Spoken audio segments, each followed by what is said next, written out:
Hey scientists, grab those lab coats and goggles as today we're going to continue to review what we have learned so far about matter and mixtures. Let's get into it.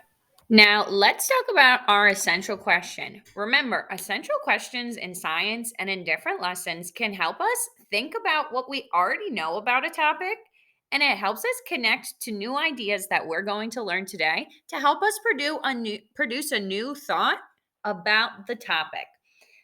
Our essential questions will be focused on our different science topics. So look for key words. In those keywords, the minute you see them and recognize them, I want you to think, what do I already know about this topic?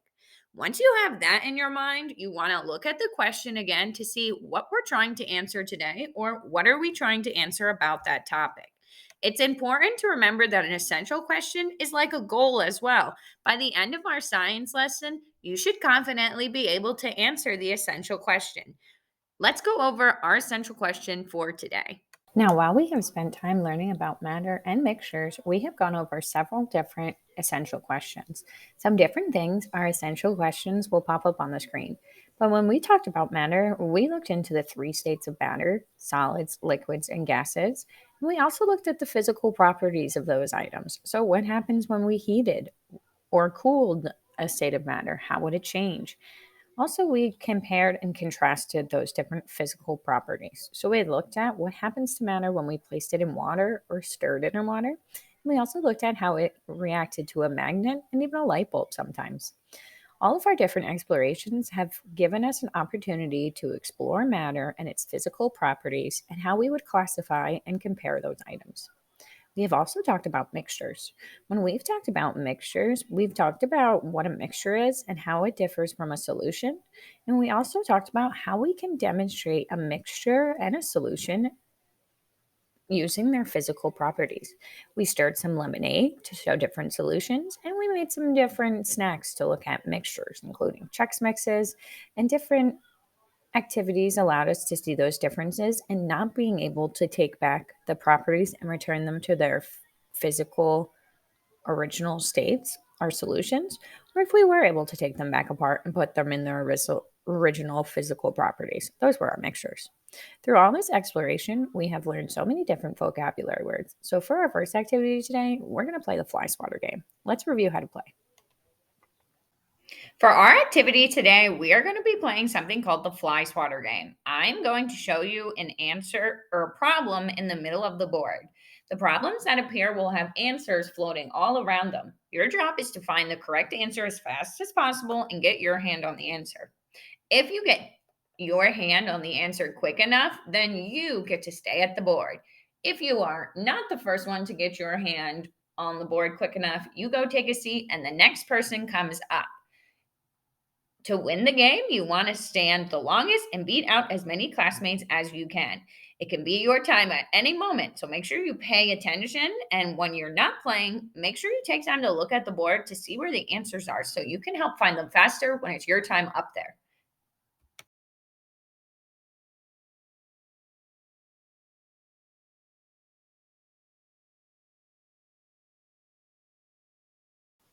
Now we're going to use our vocabulary skills that we practice in that hook to pick one of the following activities to work on: either fill it, find it, or pair it. Now I'll explain each of these activities and show you what they look like, but to give you a basic overview, fill it is like a fill in the blank activity.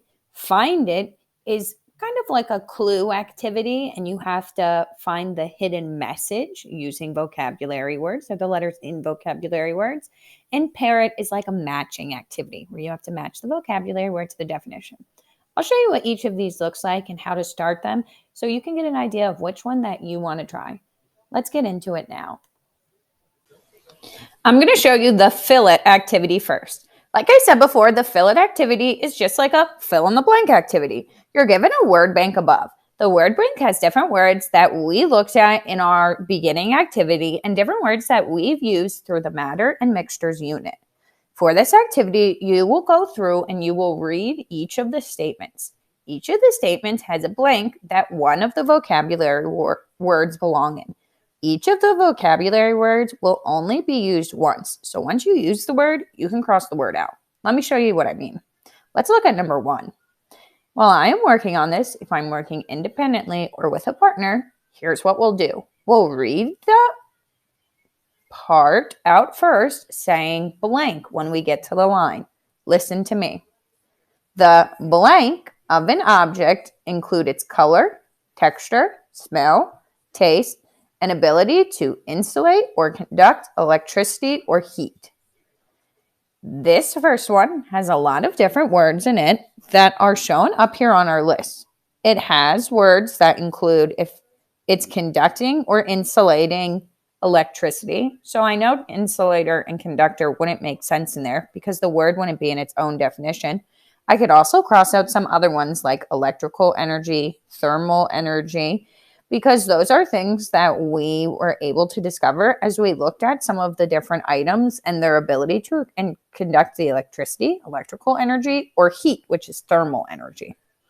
Since I've been able to kind of break down what some of these options might not be, I can look at what I have left to pick which one I think makes the most sense. Out of the options that I have left, I think properties makes the most sense. I'm going to write properties in the blank. Now, because there is a word bank, all of your words should be spelled correctly. Once I have the word in, I'm going to cross it out once. Don't cross it out so you can't see the word, because just in case you need to go back and change the answer, you want to be able to switch your answers around and still get that spelling right.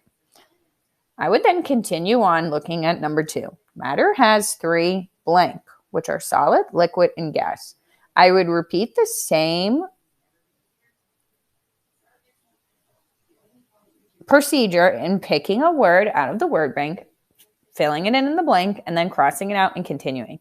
If you get stuck on one and you're not sure what it is, just skip it and go to the next one and come back to that one later. Let's look at our next activity. It's pretty similar, but just set up a little bit different. The next activity is parrot. Parrot is similar to fill it in because you're still using the same vocabulary words and you're matching it to its definition. So this time you're given the full definition and you have to pair it with the specific vocabulary word. Now in our last paper, we already matched properties up. We knew that that had to do with identifying an object, including how it looks, how it appears, if it can insulate or conduct heat or electricity. Since I know that definition, here's how I would go about solving that. There's a blank next to properties. I would look down the list and see which one of these definitions is the one I'm looking for or is the best match. As I go through, if I'm working with a partner, it would be a good idea to read these out loud together.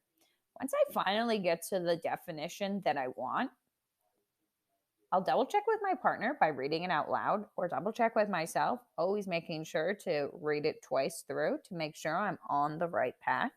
Appearances of an object, including mass, magnetism, physical state, relative density, solubility, and the ability to insulate or conduct heat or electricity.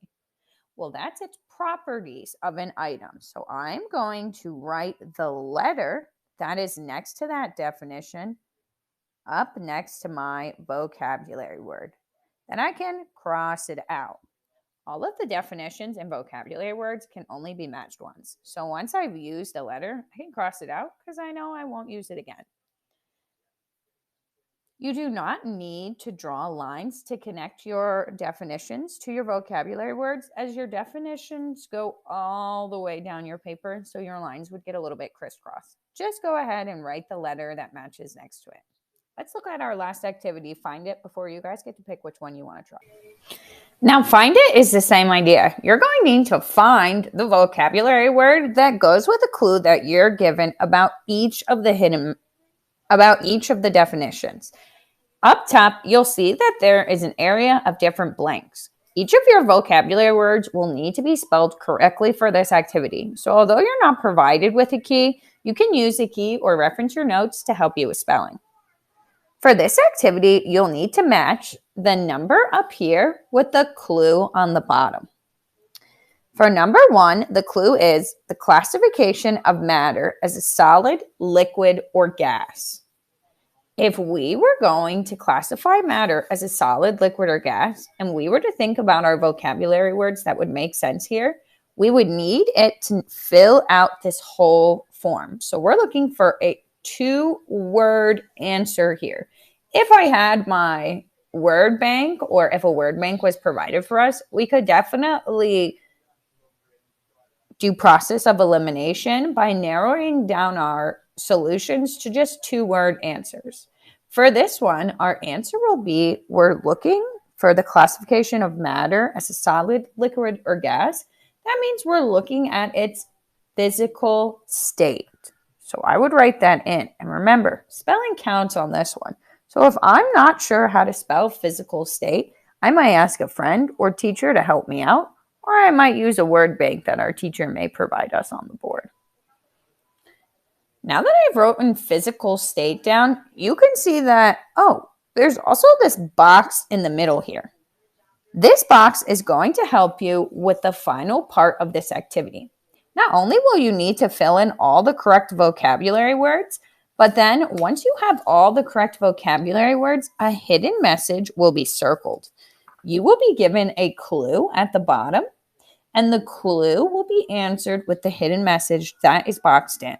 If your hidden message doesn't make sense all the way through, that means you might have gotten something wrong, or you might have spelled something incorrectly. So you'll need to go back and check your work. Take your time on this activity, and if you get the hidden message, go to your teacher to see if you got the correct answer. Good luck with picking your science vocabulary activity today, scientists, and I will see you guys soon.